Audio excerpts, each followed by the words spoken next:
Assalamualaikum Pak Ustaz. Waalaikumsalam. Oh, Bapak ya, silakan. Perkenalkan, nama saya Ibit dari Tuban. Tuban ya. Yang saya tanyakan, apa makna kafir secara syariat dan kafir secara hakikat? Apakah kafir yang dimaksud orang yang tidak mengenal atau di luar Islam? Baik Bapak Ibu, kafir secara syariat maknanya itu tertutup. Ya. Makanya secara syariat yang dikatakan tertutup di situ adalah orang yang di luar Islam. Ya, orang di luar Islam itu disebut namanya kafir, karena dialah orang yang ingkar kepada Tuhannya.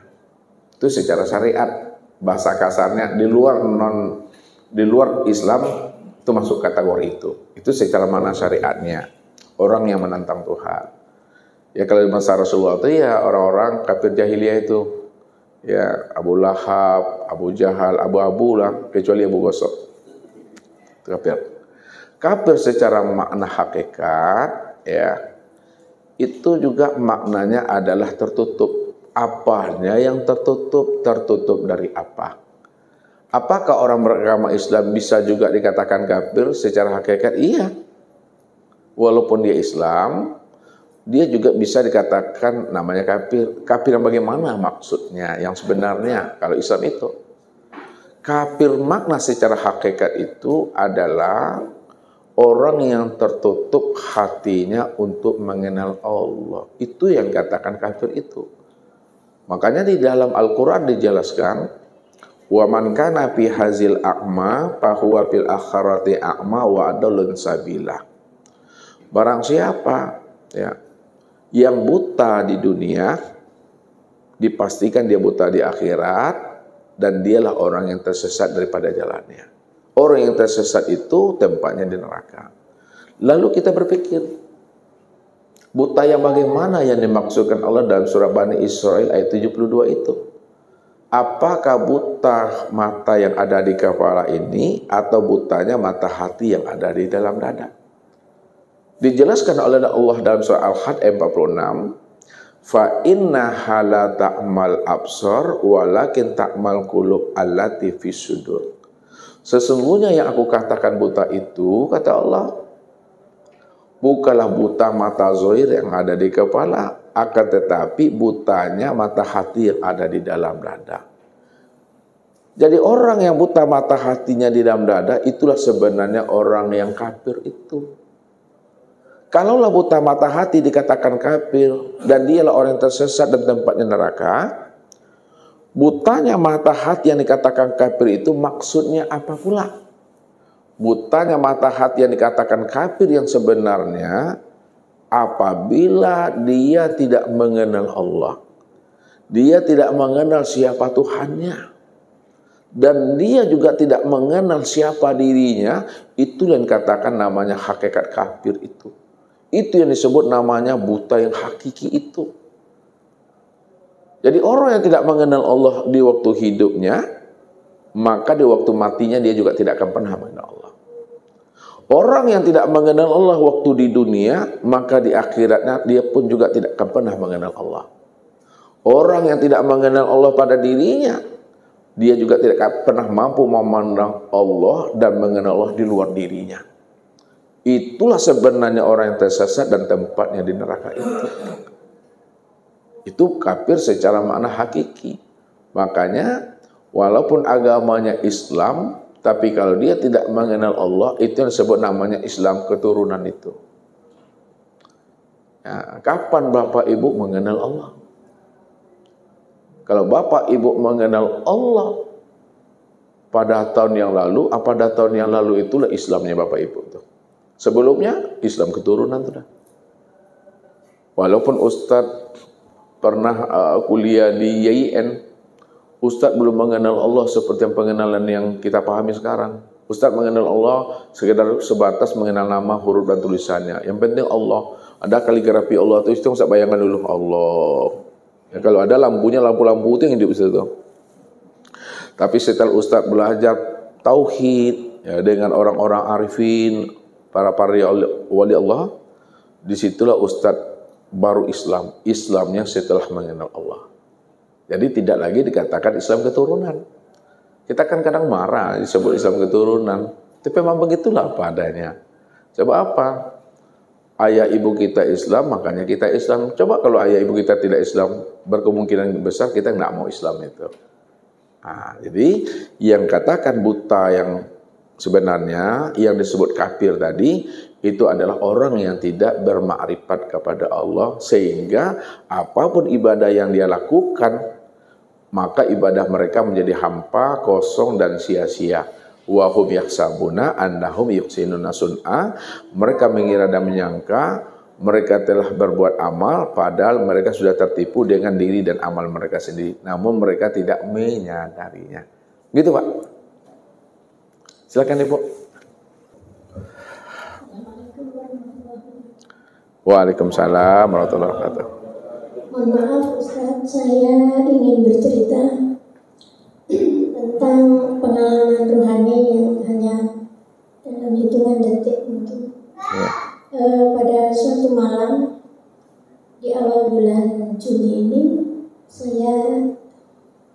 di awal bulan Mei, saya itu antara sadar dan tidak ada seakan-akan menekam di dada ini suara bahwa mengingat Allah bukan di sini katanya, tapi mengingat Allah itu di sini.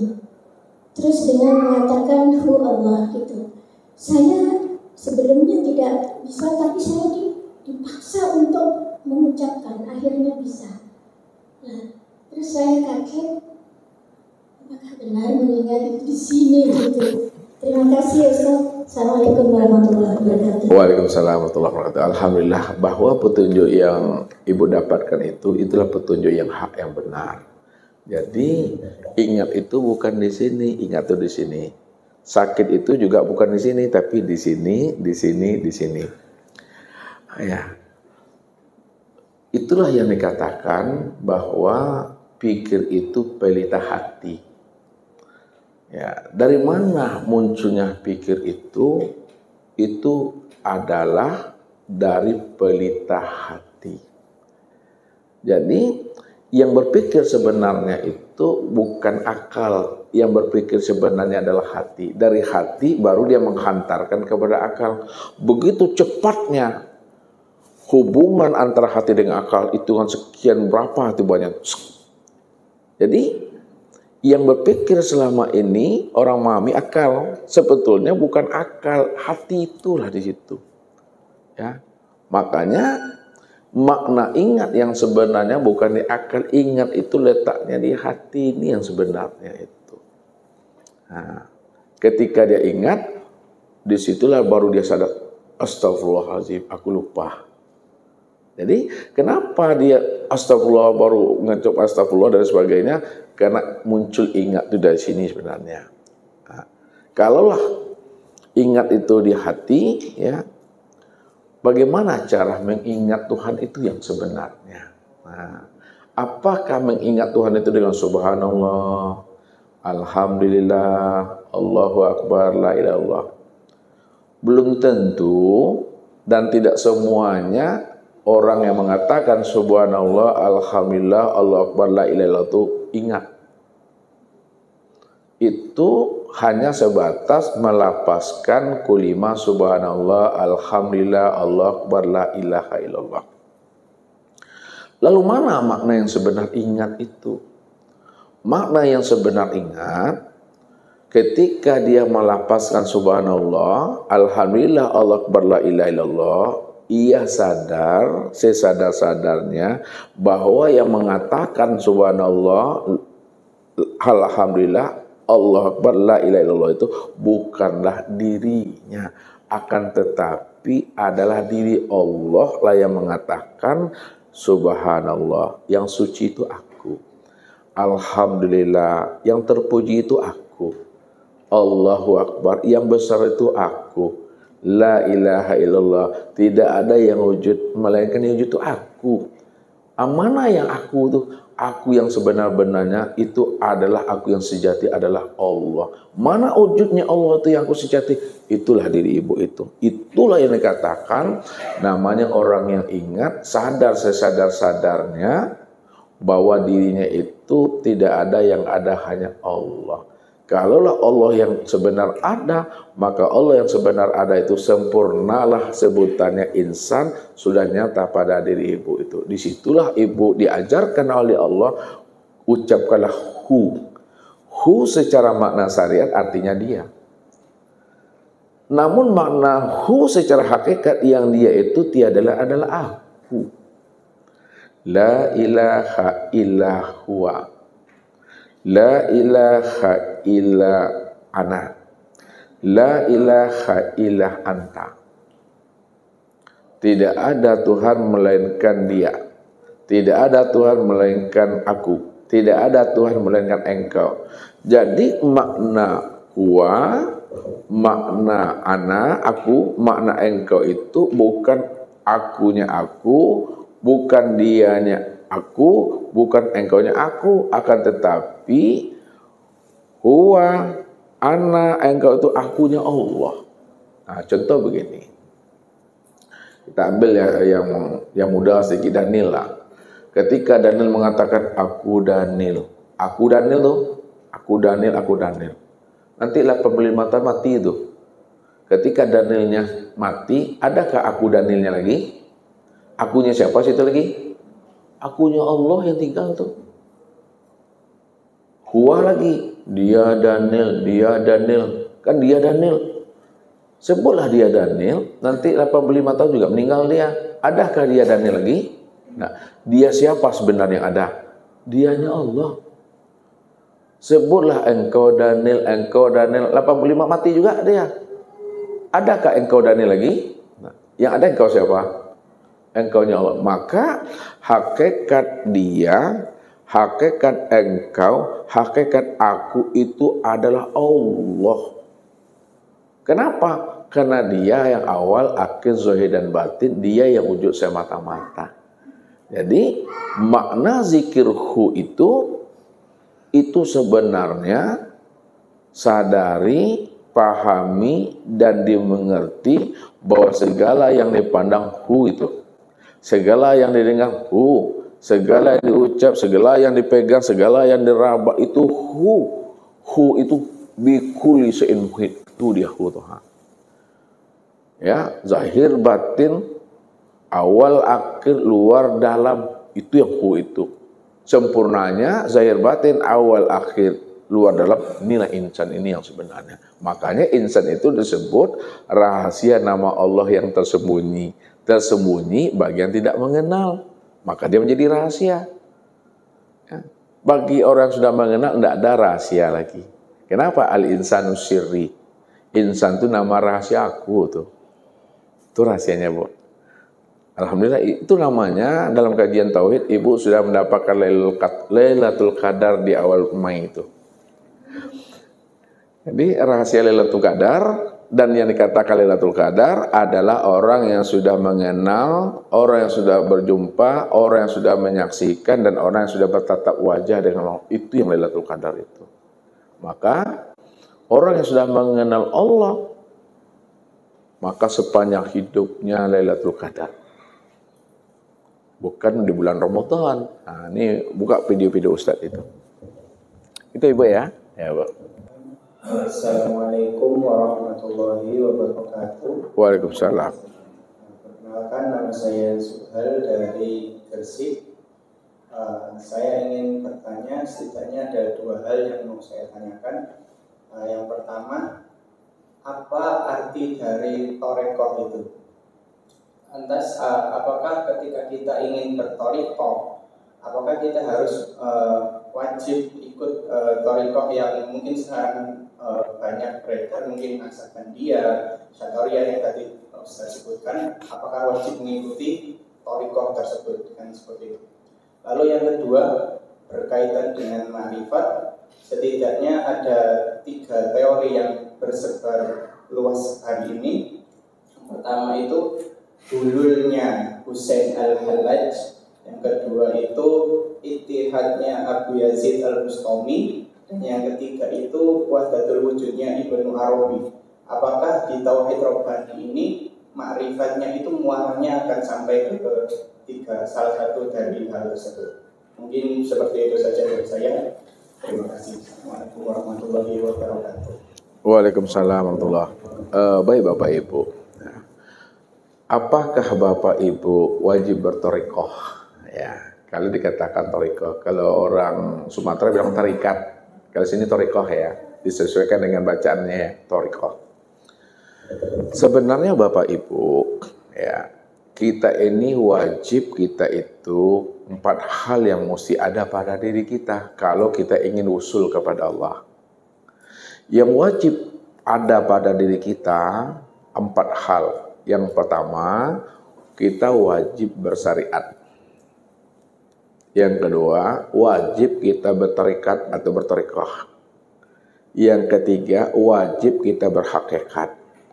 Yang keempat, wajib kita bermakrifat. Kenapa? Syariat ini jalan untuk sampai kepada torikot. Torikot ini jalan untuk bisa sampai kepada hakikat. Hakikat ini jalan untuk bisa sampai kepada makrifat. Makrifat itulah jalan untuk kita bisa sampai berjumpa Allah. Makanya syariat, tarikat dan hakikat terhimpun di dalam makrifat. Oleh karena itu, orang makrifat itu dia bersyariat, orang makrifat dia bertarikat, orang makrifat dia berhakikat, orang makrifat juga dia bermakrifat. Maka keempat jalan itu ada pada diri kita. Mana dia pada diri kita? Yang dikatakan syariat itu adalah jalan yang zuhir. Jalan yang zuhir untuk bisa sampai kepada Allah itu adalah batang tubuh ini. Disebut batang tubuh jasmani. Ini namanya jalan zuhir namanya. Nah, bukti jalan zuhirnya untuk sampai kepada Allah, apa yang diperintahkan Allah nampak diperbuat oleh anggota tubuh. Kalau sholat ia berdiri, ruku, i'tidal, sujud. Yang kedua adalah thariqah. Thariqah itu juga jalan, namanya jalan yang batin. Mana thariqah jalan yang batin pada diri Bapak Ibu? Itu letaknya di hati. Maka orang yang berthariqah yang sudah ada di dalam hatinya, disitulah hatinya itu hadir selalu bersama Allah. Tubuhnya berdiri, ruku i'tidal, hatinya hadir bersama Allah. Itu thariqat. Mana yang hakikat di dalam diri? Hakikat di dalam diri itu adalah ruh. Oleh karena itu apa arti hakikat? Hakikat itu artinya yang sebenar jalan. Kalau syariat tadi apa namanya? Mesti lupa tuh. Syariat jalan yang zahir, thariqat jalan yang batin, hakikat yang sebenar jalan. Hakikat yang sebenar jalan itu adalah ruh. Siapa ruh itu? Ruh itu adalah sifat Allah. Sifat Allah yang mana? Sifat Allah yang 7, sifat ma'ani, sama, basar, kalam, ilmu, qudrat, iradat, dan hayat. Maka siapa sudah mengenal ruhnya, bahwa ruh itu nyatanya sama, basar, kalam, ilmu, qudrat, iradat, hayat, disitulah jalannya dia bisa sampai kepada makrifat. Kenapa? Yang melihat Allah, yang mendengar Allah, yang hidup Allah. Makanya yang melihat, yang mendengar itu pada diri kan adalah ruh. Ruh itu yang katakan hakikat yang sebenar jalan. Itulah yang diri. Dari hakikat baru dia menghantarkan kepada makrifat. Mana makrifat di dalam diri kita? Itu yang disebut namanya dengan syir. Jadi ruh itu disebut rahasia Allah.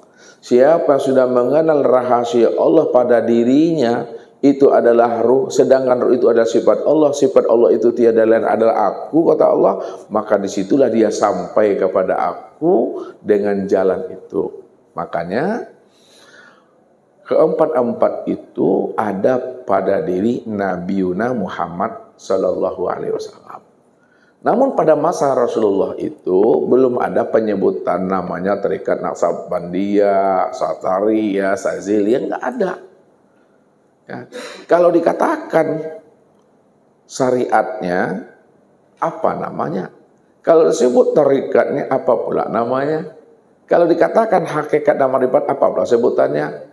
Karena jalan kita ini mesti terhenti kepada Allah, maka disebut namanya syariatullah, tarikatullah, hakikatullah, dan ma'rifatullah.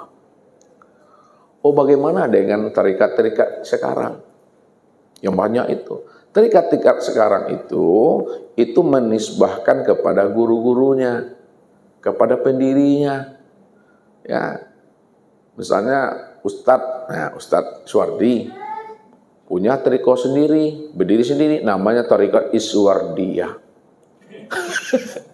Ya, bukan itunya yang dimaksud oleh Allah dan Rasulnya, bukan nama tarikat itu. Nama tarikat itu tak penting.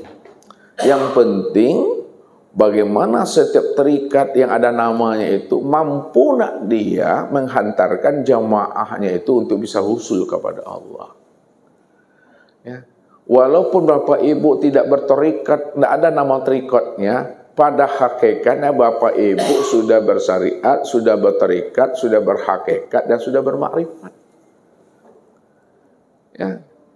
Oh, tarikat ini, tarikat B, C, dan sebagainya itu, kalau dari Ustadz tidak ada problem, tidak ada masalahnya. Yang penting seorang guru tarikat, seorang guru tauhid mesti mampu menghantarkan jamaah bagaimana dia usul kepada Allah. Masalah nama itu no problem itu. Apapun namanya, bagus pun nama tarikatnya disebut tarikatullah. Kalau tidak bisa dia menghantarkan gurunya sampai kepada Allah, hanya sekedar nama. Makanya jangan tertipu dengan nama. Ya, ini memahami bahasa hakikat ya. Itu yang pertama. Nah, yang kedua, ada namanya hulul, ada namanya ittihad, ada namanya wahdatul wujud, ada namanya manunggaling kaula Gusti. Ya. Apa itu hulul, apa itu ittihad, apa itu wahdatul wujud? Lalu kita posisinya di mana? Salah satu di antara tiga, apakah kita di dalam atau kita di luar atau kita berdiri sendiri? Nah, hulul itu ya ketika Allah ya masuk dia, tanazul dia, menyatu dia ke dalam hamba, disebut namanya hulul. Allah, ini bahasa ini bahasa, ini Allah, ini hamba. Allah ini lebur, dia fana dia ke dalam hamba. Hulul namanya, mengambil tempat. Kalau ittihad, ini hamba, ini Allah. Lalu hamba nyatu, dia lebur, dia ke dalam Allah. Ittihad namanya nyatu. Ya. Kalau wahdatul wujud, dua wujud, ini Allah, ini hamba, lalu wujud Allah dan wujud hamba nyatu dia. Makanya katakan wahdatul wujud. Lalu posisi kita di mana? Apakah hulul, apakah ittihad, atau wahdatul wujud? Nah, Ustadz, ya, tidak pernah mengiring Bapak Ibu, Ustadz tidak pernah ya mengadopsi kata-kata hulul, kata-kata ittihad, kata-kata wahdatul wujud dalam pemahaman ini. Kalau tidak itu, apa sebenarnya kajian kita ini? Hulul tidak, ittihad tidak, wahdatul wujud tidak. Yang Ustadz antarkan ini, bagaimana Bapak Ibu memurnikan keesaan, memurnikan tauhid itu semata-mata hanya Allah saja. Jadi yang Ustaz antarkan itu bagaimana Bapak Ibu itu betul-betul memurnikan tauhidnya kepada Allah. Sebab kalau Ustaz gunakan bahasa wahdatul wujud yang Ustaz pahai, yang Ustaz terangkan, tentu sangat jauh berbeda dengan wahdatul wujud yang dipahami selama ini oleh Ibnu Arabi itu. Ya, padahal yang disampaikan Ibnu Arabi